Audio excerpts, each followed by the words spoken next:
जिनका फोटो पहले दीदी के अगल बगल में लगा होता था, आजकल उनका फोटो मोदी के अगल बगल में लगा होता है। यही तो फर्क है। पुराना ही जहर है, नए बोतल में नए पैकेजिंग के साथ आया है। तो आप वोट किसको दीजिएगा उस पे हम कुछ नहीं कहना चाहते हैं, क्योंकि मेरा मानना है कि आप प्रजा नहीं हैं। आप प्रजा नहीं है ना, नागरिक है ना, कोई इस देश में राजा नहीं है ना, कोई रानी नहीं है ना। तो वोट देने का अधिकार आपका निजी अधिकार है। ये निजी अधिकार आप गुप्त तरीके से देते हैं। किसको वोट देना है ये आप 27 तारीख को तय करेंगे और उसका परिणाम 2 मई को आ जाएगा। लेकिन कुछ लोग चुनाव से पहले ही ये दावा करने लगते हैं कि 2 मई को हम ही जीत रहे हैं। बताइए, अगर परिणाम पहले से पता हो तो चुनाव पे लाखों करोड़ों रुपया खर्च करने का क्या जरूरत है? असली मसला क्या है? असली मसला ये है कि ये लोग हम लोगों को, आपको और हमको नागरिक समझना बंद कर दिए हैं। ये नहीं समझते हैं कि हम लोग नागरिक हैं। अरे भाई, वोट हमारा, अधिकार हमारा, देश हमारा, चुनाव हमारा। हम तय करेंगे कि कौन आएगा और कौन जाएगा। तुम कौन हो तो हो तय करने वाले। इसीलिए आप किसको मत दीजिएगा ये आपका निर्णय है। मैं भी चुनाव लड़ा हूं और मैं अपने चुनाव प्रचार में भी खुद के लिए वोट नहीं मांगता था।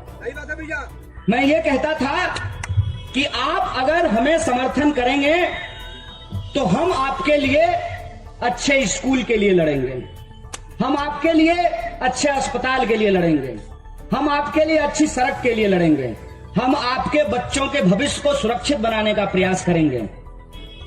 लोगों को अगर यह बात ठीक लगेगी तो लोग अपना समर्थन हमको देंगे। अगर यह बात ठीक नहीं लगेगी तो लोग हमको अपना समर्थन नहीं देंगे। तो कुछ लोगों ने हमको कहा कि यह प्रचार का युग है, बढ़िया प्रचार अगर नहीं होगा तो सामान नहीं बिकता है। तो हम बोले, सुनो ना, मुझे लोगों का वोट खरीदना है ना अपना ईमान हमको बेचना है। हमारी लड़ाई सिर्फ और सिर्फ सत्ता में पहुंच जाने की लड़ाई नहीं है। एक बार हमने साइकिल से कलकत्ता में पूछा, जब हम लोग शुरू में मिले थे, भाई टीएमसी में क्यों नहीं हो? तो बोला कल को बीजेपी के साथ चला जाए तब। तो हम बोले तो था ही बीजेपी के साथ। 1998 में तृणमूल कांग्रेस का भाजपा के साथ अलायंस था। दीदी उस वक्त नहीं समझी थी कि यह मोदी क्या चीज है। ये ऐसा आदमी है कि इसको अगर आप अपने घर में खाना खाने के लिए बुलाइएगा तो ये रास्ता देख लेगा, घर का सारा सामान देख लेगा और रात में आकर के सब समेट करके ले जाएगा। दीदी अलायंस की टीएमसी से, बीजेपी से, एक ही बात। अलायंस किया, वो आ गया, देख लिया कौन कौन कहां कहां पैसा चुरा करके रखता है। एक तरफ दीदी, दूसरे तरफ ईडी।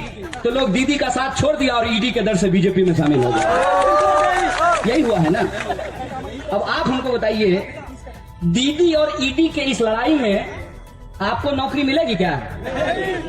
ट्राई करके देख लीजिएगा। दोनों नारा लगाइएगा, पेट्रोल पंप पे जाइएगा और पेट्रोल पंप का मीटर देखिएगा और उसको कहिएगा कि 1 लीटर पेट्रोल हमारे मोटरसाइकिल में डाल दीजिए। और जब वो तेल डालने लगे तो पहले भाजपा का नारा लगाइएगा, जय श्री राम। फिर टीएमसी का नारा लगाइएगा, जय सिया राम। दोनों नारा लगा करके चेक कर लीजिएगा कि पेट्रोल का दाम 100 से घट करके 50 पे आता है कि नहीं आता है। क्या अगर नारे में इतनी ताकत हो तो पेट्रोल का दाम घट देना चाहिए। अगर तब भी ना घटे तो सामने ही हंसता हुआ नूरानी चेहरा होगा मोदी जी का, उनकी तरफ देख लीजिएगा और कहिएगा असल समस्या क्या है। इस बात को हम लोगों को समझना बहुत जरूरी है। समस्या यह है कि हमारे जीवन की जो वास्तविक समस्याएं हैं, जिसको अंग्रेजी में कहते हैं रियल इशूज, अल्लाह मेरा है, उस धरती पर तलवारें क्यों निकली थी? आपस में एक गांव के लोग आधे इधर जाओ, लग रहा था जैसे शोले का पिक्चर चल रहा हो और असरानी जेलर हो, आधे इधर जाओ आधे इधर जाओ, बाकी मेरे साथ आओ। एक ही परिवार के आधे लोग उधर चले गए और आधे इधर रह गए, एक ही परिवार के लोग। गांव बीच से अचानक से बांट दिया गया। जिस नीम के पेड़ के डाल पर कभी झूला झूलते हुए सावन के गीत गाते थे, वो उस तरफ चला गया, और झूला झूलने वाले इंसान सजन इस तरफ, सजनी उस तरफ। ये हुआ था कि नहीं हुआ था? वो विभाजनकारी चीज जिसका दर्द इस देश में अगर कोई सबसे ज्यादा झेला है तो एक बंगाल है, दूसरा पंजाब है। आप पंजाब जाकर के देख लीजिए, भाजपा को कोई पांव भी वहां रखने के लिए नहीं देने के लिए तैयार है। अभी कृषि कानून पेश किया गया, पंजाब के लोगों का इतना दबाव था कि मोदी जी की कृषि मंत्री को ही रिजाइन करना पड़ा। जो लोग अपनों को खोते हैं, जिन्होंने नफरत में जलते हुए घर और गांव देखे हैं, वो जानते हैं कि धर्म की राजनीति के नाम पर, धर्म के नाम पर समाज को बांटने वाले लोग कितने खतरनाक होते हैं। ये इतिहास उनको याद है, और वही इतिहास भाजपा बंगाल में आकर के दोहराना चाहती है। कह रही है जय श्री राम। अरे बोलिए ना भाई, कोई जय श्री राम बोले, कोई जय सिया राम बोले, लेकिन ये धरती खुदी राम की थी, है और रहेगी। इस बात को आप याद रख लीजिएगा, इस बात को आप याद रख लीजिएगा कि इस देश की आजादी को बचाने के लिए राम प्रसाद बिस्मिल और अशफाक उल्लाह खान ने एक साथ जान गंवाई थी, एक साथ शहादत दी थी। उस विरासत को यह जो तोड़ने की कोशिश की जा रही है, उस कोशिश को हम लोगों को समझना पड़ेगा। और यह जो तमाम चीजें आपके इर्द गिर्द हो रहा है, उसके प्रति आपको प्रजा की तरह नहीं, एक नागरिक की तरह सोचना पड़ेगा। मन में आपके एक बार यह विचार आना चाहिए कि किसका पैसा है जो पानी की तरह चुनाव में बहाया जा रहा है। ये किसका पैसा है? आपको यह बात सोचना चाहिए कि जब तूफान आता है, अम्फन तूफान आया था ना, तब तो हेलीकॉप्टर लेकर के नहीं घूम रहे थे कैलाश विजयवर्गीय, घूम रहे थे क्या? जब लॉकडाउन में लोग हजारों किलोमीटर पैदल चल रहे थे, तब तो कोई नहीं खाना बांट रहा था। इस देश के भीतर जब आम लोग अपनी समस्याओं में जूझ रहे होते हैं, तब तो कोई नहीं आता है पूछने के लिए।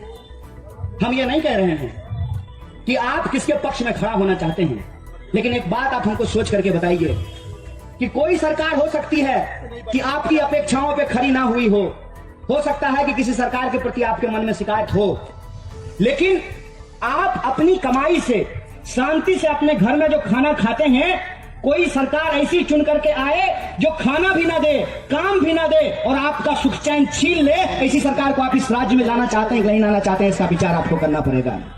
और जिनको लगता है कि वाम फ्रंट का सरकार देख लिए, दीदी का सरकार देख लिए, एक बार भाजपा को भी देख लेते हैं, नया पार्टी है, फेयर एंड लवली है।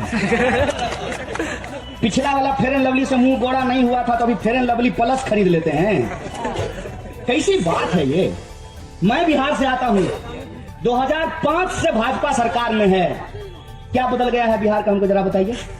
कितना एम्स खुल गया है, कितना IIT खुल गया है, कितना जो है बहाली जो होती है नौजवानों की, SSC की बहाली कितनी रेगुलर हो गई है, कितने नए उद्योग खुले हैं, कितनी नई सड़कें बन गई है, कुछ नहीं। ये कहते हैं कि हमको मौका दीजिए, हम विकास का गंगा बहाएंगे। हाँ, बहा रहे हैं ना मध्य प्रदेश में विकास का गंगा, सोनार बांग्ला। पूरे देश में तो आप ही की सरकार है ना, कहाँ है विकास की गंगा?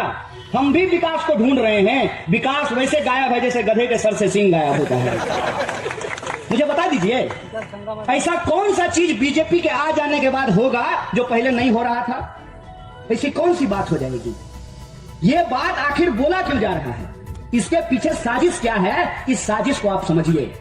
वो आकर के ये बात नहीं करते हैं, ये नहीं बोलते हैं कि हम बंगाल में विकास कैसे करेंगे, वो हम धर्म कैसे मानेंगे, हम पूजा कैसे करेंगे, हम उपासना कैसे करेंगे, इस पे आकर के ज्ञान देते हैं। सुनो, भगवान हमारे, भक्त हम उनके, तुम कौन हो बीच में भाई?